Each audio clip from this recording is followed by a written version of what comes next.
My name is Kendra Foster, and I'm at the Article Festival. I'm heading over to Liberation Threads, so y'all come check me out at in store. And we're rocking it out at Article Festival, and you can check me out sitting in with George Clinton and Parliament Funkadelic at around 7:45, 8 o'clock p.m. this evening. Hi, how you doing?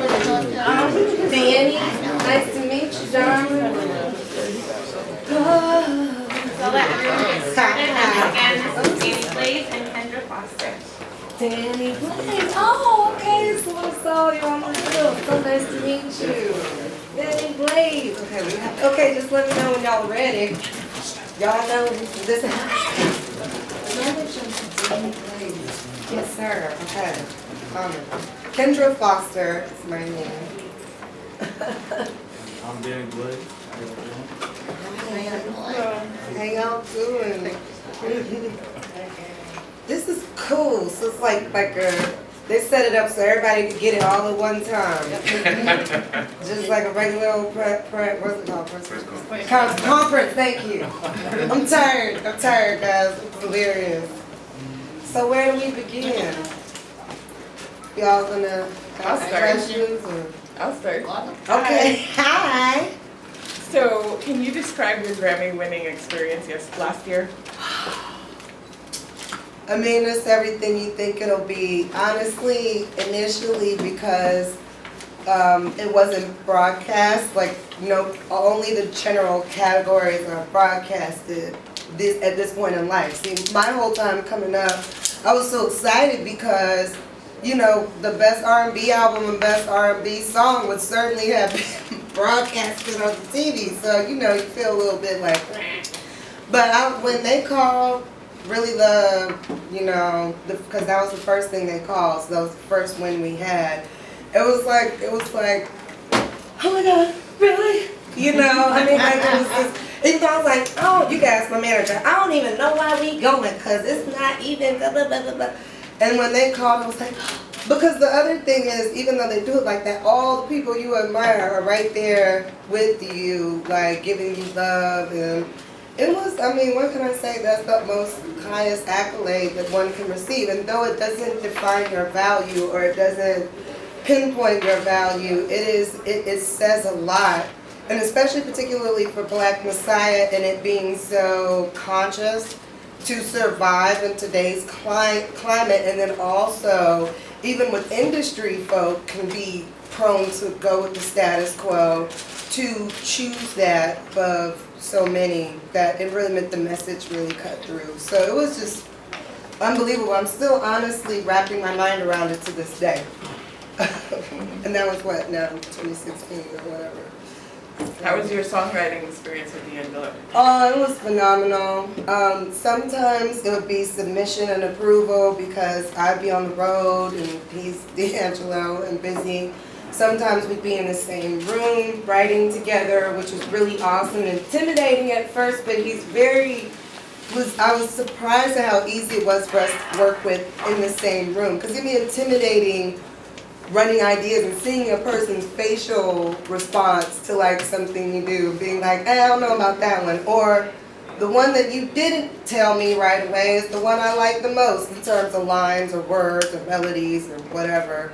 So it was amazing. I mean, honestly, musically, that dude is everything you would think and more. I was very glad to find like an honest, pure artist, musician with a vast wealth of knowledge and varietal knowledge. Like, when I first met him and first started working with him, I was like, what you listen to these days? And he was like, Black Sabbath, So I was like, I'm not surprised, but I think the rest of the world might be, but it was wonderful because also I believe we're really kindred musical spirits, like just kind of a get out of my head sort of thing with music. So it was awesome. It was the dream come true that I always thought it would be, I've been blessed. 2 dreams come true, to work and record and even be signed to for a hot second George Clinton and Parliament Funkadelic, and then to, meet and work with and co-write and then get Grammys with D'Angelo was definitely another dream come true. Now it's about my solo dream come true. Yeah, it was phenomenal. Everything, and then all the other guys that were involved in the project. I didn't really get to see everybody else while we were creating the material. I mostly worked with T, but like just working with live Pinot and working with the sounds of them underneath what we were creating. I mean, all those other people involved, the Vanguard, it's awesome. Yeah, I have to tell you, there was when you played North Sea, the venue is about the size of an aircraft hangar. It's huge. And it was packed to the rafters, and there's a real air of mystery about what was going to appear. I was waiting for Pinot myself.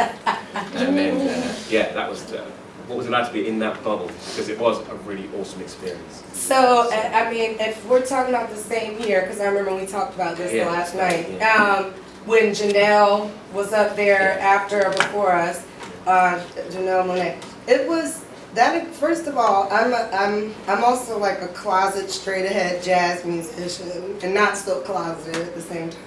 So North Sea Jazz Festival, I'm already aware of the magnitude of that event and that venue. So it was definitely like a big deal for us. It was a big deal to be on that stage. It was a big deal to come with what we were coming with at the time in 2012. We weren't anywhere near releasing the album, but we were already performing the material. So, it was quite to go through like an experimental period with the audience and at such a large historic venue and event. It was amazing. I mean, and then you got Janelle playing right before you, so while you're putting on your makeup, you get to hear, that amazing being and her awesome band and all the others. It was worthy type moment. You know what I mean? And you know someone, you've heard the name, you've seen things, and but then it's Kendrick Lamar, Child, you're making me feel you know what I mean? best So I'm blessed to be here right now. We're just sitting beside you, it's an honor. But I'm just glad to be here. Period. I was part of a group for like 5 years, and I just went solo June of 2015, so I felt like I'm kind of in a rebirth stage myself, and even being on, this is my first festival actually, so I'm very honored to have my first festival in my hometown. Yeah, this is dope, and just having people like you here in my city, you know what I mean? That's really, really dope. So yeah, y'all gotta forgive me. I'm having that first time. I've never done a panel or a press conference before, so. Yeah, thank you. I'm just glad to be here. Y'all feel free to follow me on social media at your boy Danny Blaze. At what? Your boy Danny Blaze. Your boy. Y-A-B-O-Y. Yeah, I love social media. Best way to get to know me, perhaps. How long have you been making music now? I've been making music. I'll be 27 in July. I've been making music seriously since I was about 20, so I guess 7 years. Okay. I would like to say it served me well. It's gotten me this far. Nowhere near where I want to be, but it's gotten me here. So inspiration. Yeah, definitely. Who did you come on listen to? Oh man, big New York hip hop fan. Yeah, I'm like a first generation country boy. My mom's from New Jersey. My dad's from Queens. Yeah, so I've been going to New York almost my entire life, and I kind of picked up a lot of the hip hop there. I was a big Nas fan, big Jay-Z fan, Wu-Tang, and Sean Price, R.P. Yeah, man, I love Sean Price here. I never got to meet him. Yeah, you know what I mean? So yeah, I would like to say I got a lot of my influence from New York, and my sound. I would like to say I kind of mix Southern hip hop with New York lyricism. Maybe I don't really know how to describe my sound too well. I kind of bounce all over the place. Just kind of I don't know. I just like to kind of do whatever I feel like doing at the time. I don't have a project out yet, but hopefully by fall I have one out. Just kind of releasing some singles and videos and stuff right now, and trying to build with my fellow North Carolina artists, and just keep doing cool stuff like this. Hopefully.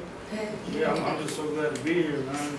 How much is Pierce Freelon being as far as doing the work with him at all? I'm sorry. one more Pierce time? Freelon, sorry. Oh, Pierce. yo! First of all, he's running for mayor, man. Shout out to him. Pierce for mayor, for real. That's like so I know, I know. Yeah, yeah.